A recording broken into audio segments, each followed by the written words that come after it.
દીવો સળગે ત્યાં સુધી તાલી પાડવાની. તાલી પાડવાથી ઘણી બધી બીમારી જતી રહે છે, પણ આપણે તાલી પાડતા ની શરમ આવે છે.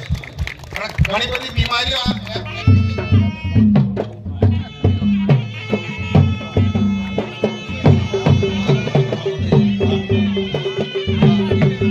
અરે કાંતો દિલેશ માટે ગોરધન કાકા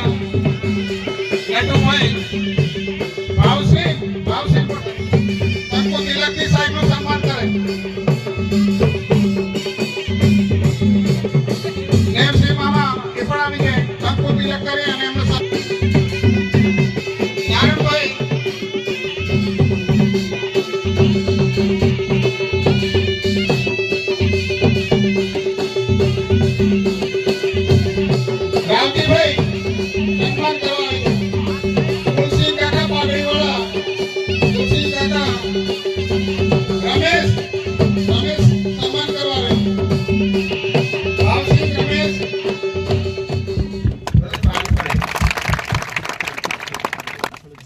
તમામ ભાઈ બહેનો માટે નાસ્તાની પણ વ્યવસ્થા કરેલી છે, એટલે કોઈ જવાનું નથી. અને આપણે કેવલસિંહ રાઠોડ સાહેબને સાંભળવાના છે, એટલે બધા જ્યાં દૂર બેઠેલા હોય બધા મંડપમાં આવી. થોડો તડકો થયો છે. અમર રહો, અમર રહો, અમર રહો. કલસી મુંડા અમર રહો, અમર રહો, અમર રહો.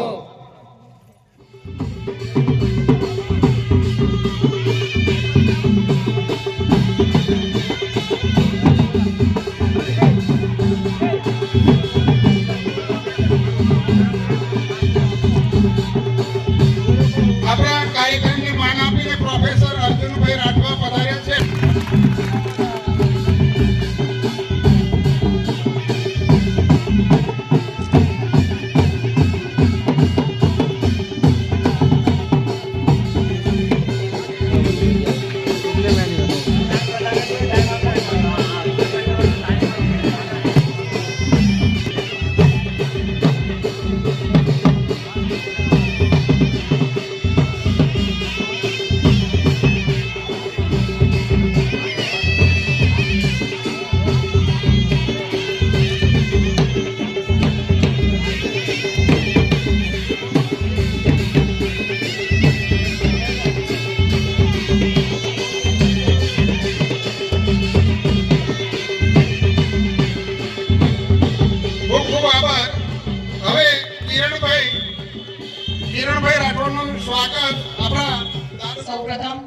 અહીંયા બોલવા માટે, અહીંયા ઊભું રહેવા માટે, અને આજે મેં મારું શરીર ઢાંક્યું છે એ કપડાં પહેરવા માટે જે મને હક અને અધિકાર અપાવ્યા છે એવા જયપાલસિંહ મુંડા સાહેબનો હું અહીંયાથી આપણા મહાપુરુષને સતત નમન કરું છું.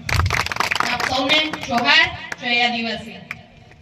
સામાજિક એકતા જાગૃતિ મિશનના કેવલસિંહ રાઠોડ સાહેબ જે સુપ્રીમ કોર્ટના વકીલ છે અને કિરણભાઈ જે એમના નાના ભાઈ છે, ખરેખર આ બે ભાઈઓ જોડેથી શીખવા જેવી વસ્તુ છે કે કોઈ પ્રોપર્ટીમાં એ ઝઘડતા નથી, પણ એક સંમેલન એવું ઊભું કર્યું છે, એક સંગઠન એવું ઊભું કરવા માંગે છે કે આદિવાસી, દલિત, કચડાયેલા, પછડાયેલા, વંચિત લોકોને ઉજાગર કરવાનું કામ કરી રહ્યા છે. અને જ્યારે કહેવામાં આવે કે મને કેવલસિંહ સાહેબે સામાજિક એકતા જાગૃતિ મિશનની પૂરી ગુજરાતની ડોર જ્યારે મને આપી હોય તો મને ખૂબ ખૂબ આનંદ અનુભવું છું અને ગર્વ અનુભવું છું કે હું એક આદિવાસી મહિલા તરીકે આજે કોઈ પણ જગ્યાએ જોયું હોય, કોઈ પણ પાર્ટી કે પક્ષમાં હોય, કોઈ જગ્યાએ આદિવાસીને બોલવા દેવામાં આવતો નથી, તેમ છતાં પણ સાહેબે મને સામાજિક એકતા જાગૃતિ મિશનની ડોર એ મને સંભાળવા માટે આપી છે. એ મારા માટે ખૂબ ગર્વની વાત છે. હું ભલે ને મારો જન્મ આદિવાસી સમાજમાં થયો હોય તેમ છતાંય હું સર્વ સમાજ માટે કામ કરું છું, એ પણ મારા માટે એક ગર્વની બાબત છે. અહીંયા આજે જે આપણે આયોજન કર્યું છે એનો એક હેતુ હતો કે આપણે આપણા મહાપુરુષ, જેમ કે કીધું એમ બિરસા મુંડા ને તો આપણે ઘણીવાર ઉજવતા હોઈએ છીએ, પણ આપણે યુવાનો, બહેનો, માતાઓ, ભાઈઓ, આપણે આપણા ઘણા મહાપુરુષો અને વીરાંગનાઓ હતી એમને પણ યાદ કરવા પડશે, એમનો ઇતિહાસ જાણવો પડશે, વાંચવો પડશે, અને જે પણ લખાયેલું છે એને યાદ કરવું પડશે. તો જ આપણે આપણા હક અને અધિકાર માટે લડી શકીશું, બોલી શકીશું. જેમ કીધું એમ કે જયપાલસિંહ વાગી ગયા અને થોડો તડકો પડે છે, બરાબર, એટલે તમે થાકી ગયા છે. આજે સામાજિક એકતા જાગૃતિ મિશન છોટાઉદેપુર જિલ્લા સમિતિ દ્વારા કવાંટ તાલુકાના રૂમડિયા ગામે જયપાલસિંહ મુંડા સાહેબના જન્મદિવસના કાર્યક્રમ માટે આપણે સૌ લોકો અહીંયા ખૂબ જ મોટી સંખ્યામાં ઉપસ્થિત થયા છે. આજે આ કાર્યક્રમમાં છોટાઉદેપુરના તમામ તાલુકાઓમાંથી, અલગ અલગ ગામડાઓમાંથી ઘણા બધા ભાઈઓ અને બહેનો અહીંયા આવ્યા છે. તમામ લોકોનું અમે સ્વાગત કરીએ છીએ. આજનો જે કાર્યક્રમ છે એ જયપાલસિંહ મુંડા સાહેબના જન્મ જયંતિના ઉજવણી માટેનો કાર્યક્રમ છે. લગભગ છોટાઉદેપુર જિલ્લામાં અગાઉ એક પણ વખત જયપાલસિંહ મુંડા સાહેબના જન્મ જયંતિના ઉજવણી માટેનો કોઈ મોટો કાર્યક્રમ થયો નથી. એટલે આપણે નક્કી કર્યું કે સૌથી પહેલો કાર્યક્રમ છોટાઉદેપુર જિલ્લામાં સામાજિક એકતા જાગૃતિ મિશનના નેતૃત્વમાં જયપાલસિંહ મુંડા સાહેબના જન્મ જયંતિના ઉજવણી માટે કરવો છે.